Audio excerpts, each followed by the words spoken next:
Hello everyone, when it comes to making delicious crispy fried pork, the key is in preparing the batter. Remember, don't just mix the batter or add water randomly when frying crispy pork. Today, I'm going to share with you the correct way to make crispy fried pork, ensuring that the result is fragrant, crispy, and stays crunchy even after it cools down.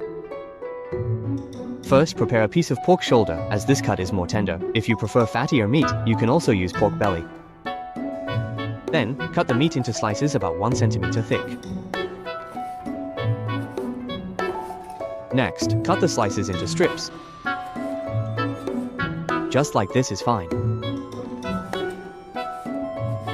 After cutting, put the meat into a bowl, then add a spoonful of salt, a little pepper, and an appropriate amount of cooking wine to remove any odor. Add some slices of ginger, sections of green onion, and a few Sichuan peppercorns. Mix everything well by hand so the pork absorbs the flavors of the seasonings. After mixing well, set it aside to marinate for 20 minutes. Next, let's prepare the batter. Add 2 spoonfuls of sweet potato starch to a bowl. Then add 1 spoonful of cornstarch. Finally, add 1 spoonful of all-purpose flour and half a spoonful of salt. Add 2 egg yolks as well. Stir and mix well with chopsticks. Remember everyone, to use egg yolks instead of egg whites. Using egg yolks will make the fried pork crispier and more fragrant. If you use egg whites, the fried pork might turn out a bit harder. After mixing well, gradually add beer in small amounts while stirring. Using beer instead of water to make the batter will keep the fried pork crispy, even after it cools down.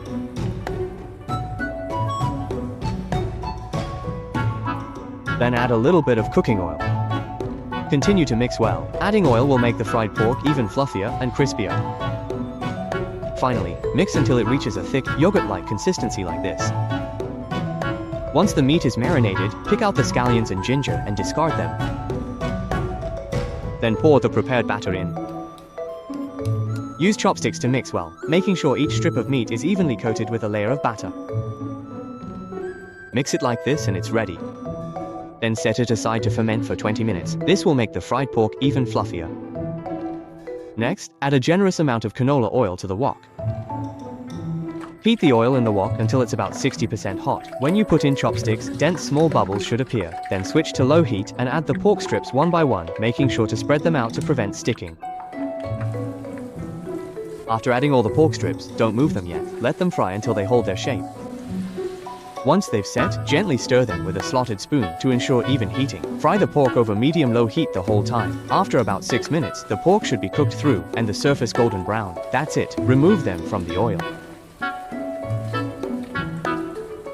Next, increase the oil temperature. When the oil reaches about 70% hot, put the pork back in for a second fry for 20 seconds. This is the key to achieving a crispy outside and tender inside.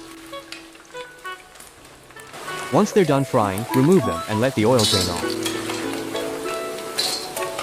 Listen to that, the sound is especially crisp and crunchy. The pork fried this way comes out golden and crispy on the outside, tender on the inside, and the more you eat, the more delicious it gets. It's so good you just can't stop. Whether you pair it with drinks or enjoy it as a snack, it's absolutely fantastic. If my video has been helpful to you, please do me a favor and give it a like and share it with others. Thank you for your support.